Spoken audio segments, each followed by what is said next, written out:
LG water purifier ti hian stainless steel tank kan hmana wangin re tak tui da pu in pat e ko omve theilawa airtight ani wangin atui e thiang him bik mineral booster samana wangin magnesium le calcium o omtela atui bik le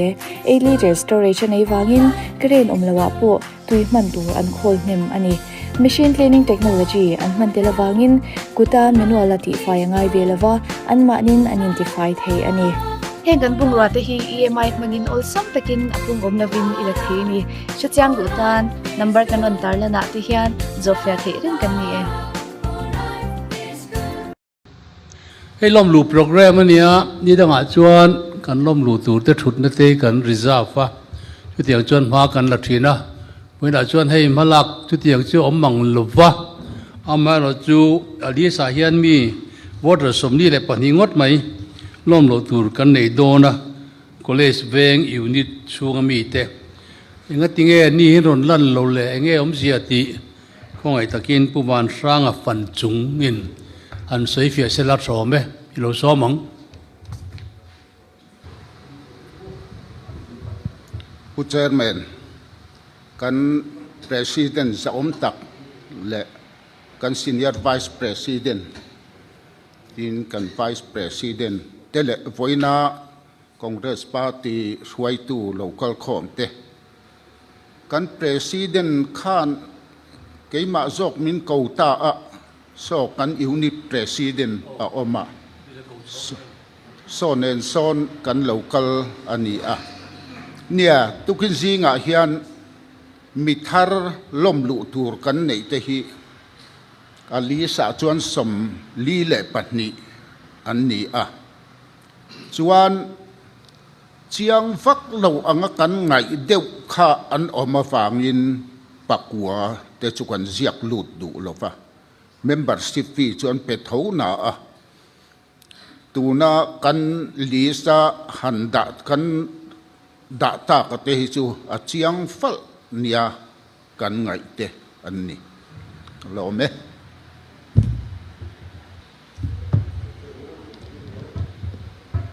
ole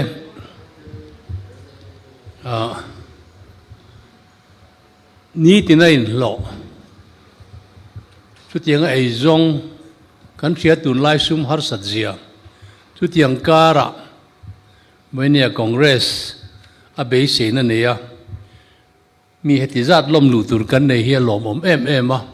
lom lu program kan nei tur hi miron thila kan secretary ten chu ti rol chuan lai lom lu tur kan nei ta ka chuan trong kap toi te an nei lok ka duwa nia hei mania kan thalai ten education department a indu sakna hlei luak tak mai tha an ti lo wangin nuak order te an hala chumi chu a concerned minister in an office atangin an meet street campaign na ning ka ria kal en chiang ve lo ut pokham aron changa chu ta chuanin congress party hi be thama bokan ngai lo kan be ngai lo boka MNF ne hianin kain be ngor ani maya ani la hianin inti nunan congress party la hiarin how to lian deu te hi an beya mani loka kan chief minister diglo takin an pu to aron beya tuna ke minhan beile te hi chu be tham kaloli veta ani hi ka timaya ti zongin uti pa khan thu asoi ni ome an za om khop mai an minister hi education minister hi a chanchin bo kan mu thina amoi zong le afak om zong le sarkar ta na ana tho that ain a chung chang thu hi amoi lo zong in timayang tongam moi lo ni lo sela tiang zonga zia le tar lan chu atam zok ani Pafel tak le khathiar chunga college lecturer anin ka ria chu tiang chu ani chung hian a department en kol hi an he vak bik lo mani chu te ka tia yang khanin congress min muniam takin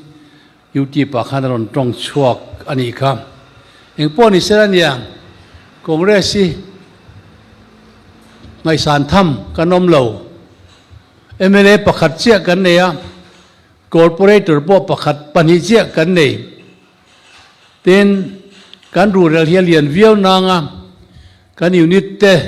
opposition a kan lo omrei to dewa an mu thurei to a kan lian phut lo ni ti chu kan phalo ani amar chu voinia hian pathian khongai na kan donga zo khom hun sang sanga abik takin champhai south lama te phei chuan mithar lom lu tur an nei de urenga chu tiangin unit sang sanga le hei aizol south 3 lama po an nei renga chuan hei voina po an soita kang khan voter somli le pani MNA fatrangin som pasari ZPM ruling atangin somni le panga lai mai in kan party minron bel chat maya he kan fer wang le kan len wang le kan chak wang ni lawin pathian zangai na liao ani ni kan thriani chronicle panina bung som ni chang som pania chuan Israel Jehoshaphat chu an sebela an melma moab te amon hoten amakatamin beitumin anon kala anon beidona chumi thu chu Jehoshapatan ariatin an tamna le an chaknain chung an melma te chuan he don lo tia ra chiang em a ta chuan a thil ti theina Jehoshaphat chuan a melma te lam thil ti theina en du lovin lalpa ilam kan lo hoi mai zo kani atia chuan pathian he na anin lana chu chuan ra thatak achua engti kong zong ma ane lo tur ka pathianin ane sakani ti kan bible la hian kan muni chu thon thu po chop ani lo pathianin ama ring tu te atran puile thin dan kan mu ani chu tiang chuan ke ni po voini a hian in ngai tloma kan ma AMC in than lom tura po pathian lam ilam kan lo hoi mai zo kani tia pathian tan puina lampang kan be se ni chuan pathianin kan be se na min ti thon lowang ti ari no mani chu tiang chuan voini a hian Congress Party hian kan ma AMC lo in than lom turi kan ma chon don ani chu ti rual chuan Israel te melma ho moab te amon ho te pathian ring lo tu Israel fa te Jerusalem atang ai guptara matanga roi chuan nia ramtiam kanan an kalaya an mani lo ti boy tu te anni weni a hian kan rama hian keni pon kan thia dangin central a BJP an lala chumi te chu MNA party herein official takin National Democratic Alliance andina BJP lamtang ho in lom khom party a atelani officialin tin chu ti lain kan ruling party kan MChin sarkar ZPM hian chu tiang ang tak chuan MNF tenen te tiang in tilo ma sela an MP te chu del hitlanga BJP lamtang ho in mu khom na parliament session don in nge ni session laklo line ka ratan reng talo chung ata chuan tlang nel takin avatela ten ka soi thin angin in thandona sumron finance tu po he BJP party hi annia chu tiang te nia wang chuan voinia hian BJP party do dal zong in ke an pen ngam lowa ma an la ngam lo ani chu tiang te nia wang chuan voinia kan ramin leimal somate tharau mal somate kan don lo pha ni te hian ka rethin ani chu wangin voinia hian Congress party hi eng ti kong zong ma BJP ne na in zom na siam ngai lo tur he da district level la enge o politics tilat lo in zom chu thu dang ni se lagin All India Congress le Mizoram Pradesh Congress Committee te ang te hianin BJP party ne hian in thop na in zom na sam in phiar zom na nei ngai lo tur party Mizoram hian om chun kan ni chung te wangin voinia hian te viau mai la min mu niam bia bin mu te viau ma sela kan zam lo ani Rai District Council in Thana heti zathi MNF te le ZPM te hianin MDC kan mu kan tlin an bei sei arin om lo ani in chu tiang zelin mania Zebabok West Kantemi Local Council an pian thartira ZPM in chuta chuan he in than lom turatan te po tangkai na an nei pui ringin a Zebabok ram chung veka Local Council pian thartir an tum na lampang MNF chakzoka an rin na chuan in than bor sai du lowin a west tama in than an bor saya chuta chuan an solid an bei saya chuta chuan Chief Minister le Supply Minister te an ba campaign na cholai vengina an eng hel ber an in lo ram te siam fel saka an ram chung kong siam sak te an patiamani chuti chung chuan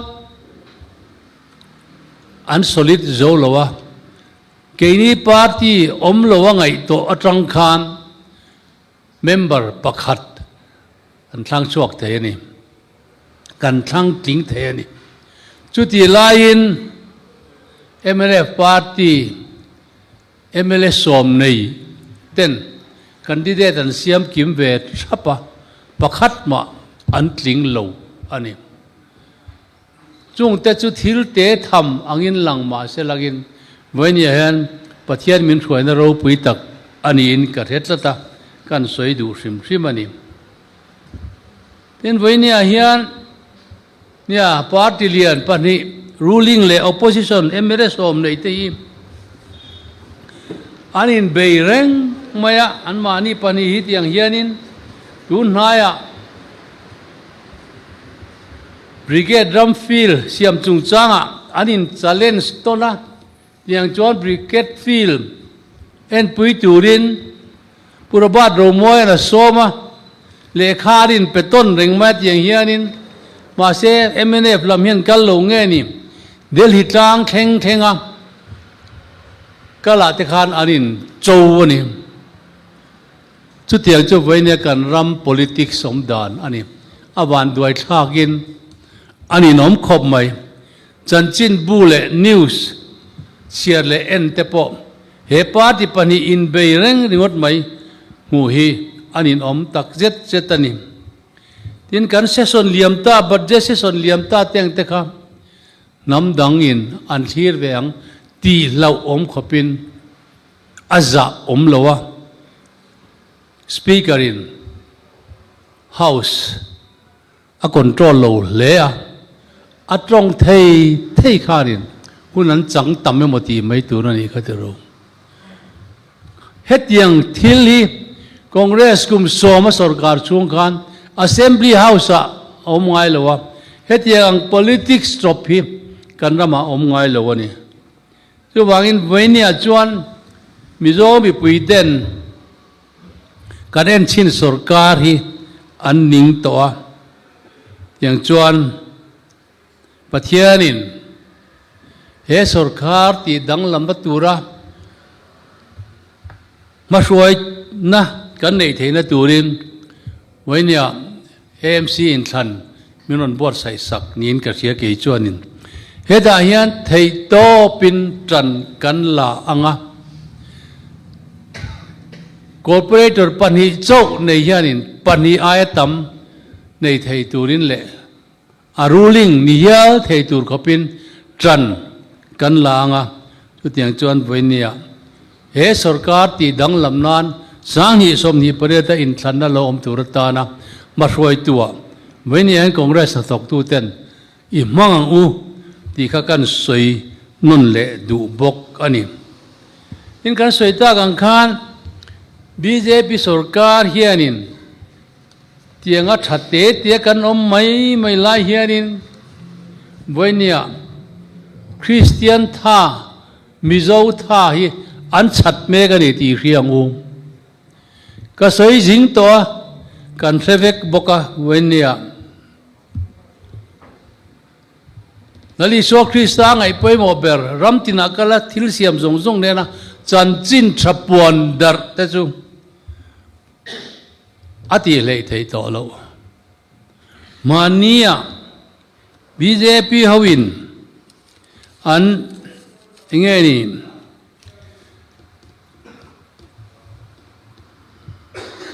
an foundation day an manga chu ta chuan an ho tu pakhatin thua soya political party then khatin rem loin BJP sakho lampang te soin min bei thina atiani voinia hian sakho lampang manga BJP bei hi rem lo loin a rem em ani tu chu khoveli nan thriani Indianam state tam tak BJP sarkar na hian sakho in le phallo na dan an pass chumi chu Muslim te Hindua din le phallo na anilawa an tum chu Christian na nam chek nok jok te ka tong an huwa thu suwa atua te mai po Christian anin le an dan na turata na siamani kan thevek ani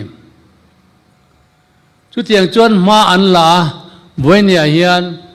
sinot mission board ina ram thar mal na an malang na po na sa takin har sat na asiam mek ani chu langsar taka chanchin thapuan darna na har sat na bin siam chuni phota tin ei march ni som ni le panga khanin foreign contribution amendment bill 2026 FCRA amendment bill an puluta venia hian he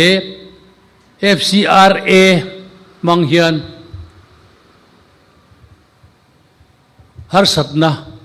bipuitan thenan tum le mekani hemia hian an amendment dana an tumna chuan thiam takin pore da train tanpira tam takalo luta man sual te po oma chu wang chuan uluk zo ka endika pore da tanga tanpina lo luta tranga ramle munma nei te an en kol that lo phecha sarkari na nei thei dei dan tur ruam man na ani an tiani mase voinia hian he FCRA hi amang tangkai berchu Christian community Christian tehi kanni tin an nam nu fual zok tehi kanni bokani entinan ai zola hian pian phunga rol ban lo spastic society andina chung te chuanin FCRA mang hian school andina zirtir tu lo an pe a na satakin rual ban lo te tan mason na an nei pui theiani he sum lo ka la trang hian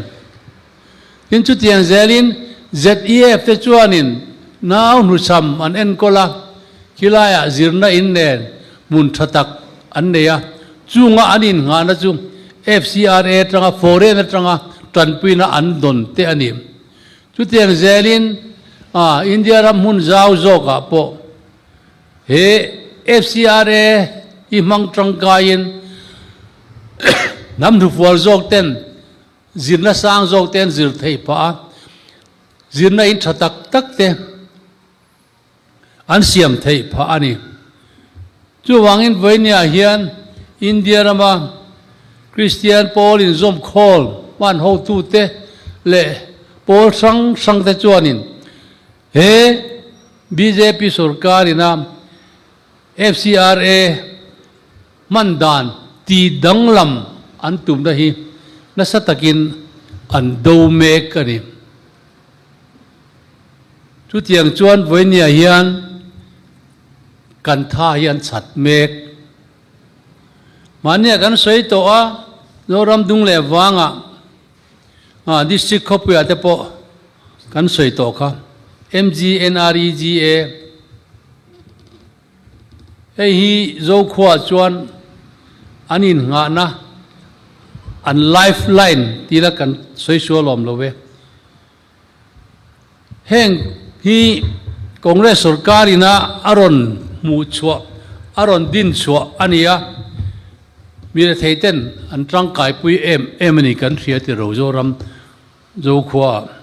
moinia chuan heng te hin on ti danglam le a thazok niom mang takalan theina niza in lo na kha niza le som nia kan ti punga te an tia yang hian ma an lamek ma sela voinia hei bi chiang du tan chuan ama mi ai chuan a che dei zok ti hi chiang emema tin an mani thuin hemi kalpui ani dona chu pa ka rap thak le chu ain zia lu na tu ra ta na thalak na tur tar khan chol ni ten pathian ni ten rom man nan un siam ni khati ro nagina phejon in lo fa poi chol ni aten na tianga chu ta kal du lo phei chu kal thei lo phei chu lo pon nei lo mai the ni kan rin ai hian BJP hian mizo le Christian te tan hian har satna anlaron siam chho zel don chumi lo zom pui du tat chu ven yan kan raban sarkara chumi zom pui du tat chu kan rama yan ven MLA som nei opposition lian ber an ni mega chung te wang chuan voinia hian an ho tu te point BJP sarkar don Mizoram hian an tingam to ani tingam chan kan ti chuan si som lia hen la tipung lo tura ngai tai langin si som lia hian si som ni chuang BJP kan muang an ti na ni lo heng aram ri de pa le tlema anam ru fol ho zinga hian MLA pali panga te an mu thei chuan ruling party an omanga BJP minister te kan nenga ti chuan kan ram hi chu angai to om khopang chu wangin voinia hian Congress party te hianin kan ram kan sa khua a him na tur chuan Congress party India ramale Mizoram hin a sarkar ngai ni ti hriat na thin lung ne ti tak zeta kan party sarkar nan mai ni lo ti tak zeta ma kan lak angai ni chumi tan chuan voinia kal khom te tlem le mai langin voinia tlem te hianin kan soi anga ma kan lak chuan om zia anei thei do dani kan in than la tur hi kan han thira pathian khau ena zara kan be se ai tam lo tling thei ni te point kan in riani chu wangin hun tlem te lom sung hian an tha le zung sum le pai thei to pin tran lai langin MNF le ZPM te hi kan ti phuzok thei don ani chumi tur chuan tran ti tak setin ilang u ti hi kan som non kanin som non le diwa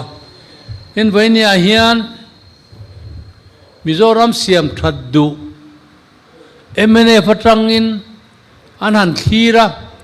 Mizoram thanga president alani miausia an beise sang lo ZPM an thira an beise sang lo Congress min thira kan la te de boxi tu tiang vel chuan mi tam tak Zoram siam thaddu hin omani ama chu da thil chiang chu MNF atang le ZPM atang hi chuan beise na an nei lo heng kan mi le khathiam te kan professor te kan NGO kan throi tu te le thil thadu sim doctor te mi thiam tam tak an om chung ho chuanin MNF atang le ZPM atang hian Mizoram siam thathi an beise lo ti khara chiang MM ani chu wangin wenia hian keni party hi in thurala ma kan laka kan kal chho chuan kenia lo hi chuanin rom trum lu na tur hi an nei lo viau in tun din hun ai chuan alang riani sang ni som ni pariata in thana chak pui tur khopa party thar din in om zia nei lo ti an threbok ani chung te nia wang chuan venia hian kan party hi min thi thlai ru reng ani ti hriai langin in thuralin thei topin mai langu ti kha kan som le choni pathian mal som tlaka kan campaign chuan Josephata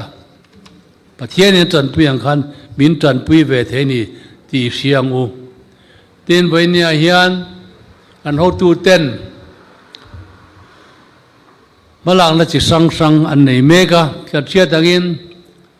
an healthcare chungchang tunin rinia khan puma himawin kan ho tu ten press conference an neya kata khan chiang takin he healthcare thattok lo zia anon puang chuak chiang leni chung mai chu ni lawin rampona private hospital te ne na an tho ho dan le an red in siam dan te an han puang chuak du lo teng te kha thil dik lo na satak ani ti te an hai langa tiang chuan ma an la a an mong an hlim sang lein ka hria kan ho tu te khan ZPM Health Department mong an hlim sang le ani wena hian helai hmuna ka soi supply chungchanga budhama kan ho tu ten kala Maruti car te in JCB te in bufain lowa purian lowa an lo ta no ma tin ka soya chumi chu an minister in jema boka local council in thanna min changa khang kha kan lo ti dik lo ni ti kan sa ve ka ni te tia chumi kai noi zela chuan voinia hian kan ho tu ten press conference press club dar khathian an nei don ta chuan thilom dan puar pandal bener tele puang guten le thian ho kan ho tu dang ten thilom dan RTI an zo tele thil dang tenen minister chan na kha soi fian tum don in ka lo ria tin nak tu ka hian kan spokesperson Pumalianan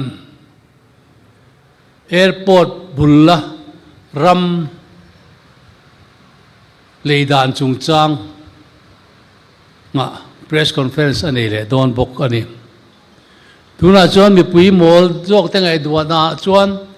a ruling party kan pu mo berten CBI a kan thlen to CBI nan ron investigate by don lo man tia kan ngai tha omani mai thei ma se mana CBI in kan rama tual thana om chungchanga ruling party khati hun lai mi khan an ruaya an mani kha rin lel an ning eng e CBI han ruaya ato pa chuan mani le mani thata min chho mai ni khati ro khatiang kha khovel thilom dan ani Venia hian keni pon CBI chon kan thelu ta ma se kan thelu ka ma min lak sak thalo ani chuan AICC ho tu tanen High Court PIL in kan la bo zui zel lawang ti asoi thei lo ani tin zirtop ni hian political session om lovin vanapa hola pun khom run pui in ei langin he sarkar thil diklo au chho pui na le tarlan na in yang u ti in action committee le campaign committee ten ma an la chu tiang chuan kan malak tum dan ani thole ni kan in thlan ni turania dam ten kan ma zirtop ni a chuan kong zo run pui kan nei ang em tam kha kan kal theilo ni pon khami chan ve ang tal hi chu wat tin atanga kanin hor khoma kan kal angai don ani chuta kan pun tam le tam lo chuanin nasatakin thole ne kanin than huna kan vot thak dan tur a sil don ani tin ni lai thotan jana hian ignite hol an tinge mula khwan Australia me ta khwan life in kan candidate te phau chona le thu tlem te soina te an nei dona chu tiang chuan ma chop kan ho tu te hian thatak tak an nei me kari chu ta tan chuan sum tam tak kan ma mo voine kan ho tu tam tak ten in thei ang tok sumin ron tho khom engam bazat nuai chuang kan han nei te hi voine hen lom thu helai tang hen kan soi du bokani chuan hei voina elai ka ron din chan college venga tangin voters somni le panni MNF chung kwa tanga voters som pasari ZPM sarkar tanga voters somni le pangate voinia hian Congress party ram kan rong bol pui turin lom takin heng mi te hi Congress party president kan inangin kalom ludani ti kan puang ani